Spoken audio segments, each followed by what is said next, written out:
Do vize bez šize je opet s vama s još jednim čestim pitanjem o vizama. Što trebam donijeti na razgovor za vizu? Kad dođete u veleposlanstvo na razgovor za vizu, donesite valjanu putovnicu, dokaz o uplati naknade i isprintanu stranicu s barkodom.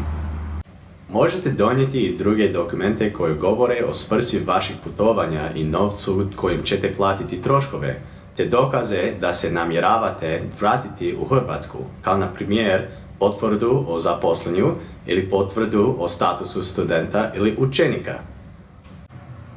Pogledajte popis obvezanih dokumenata na našoj internetskoj stranici.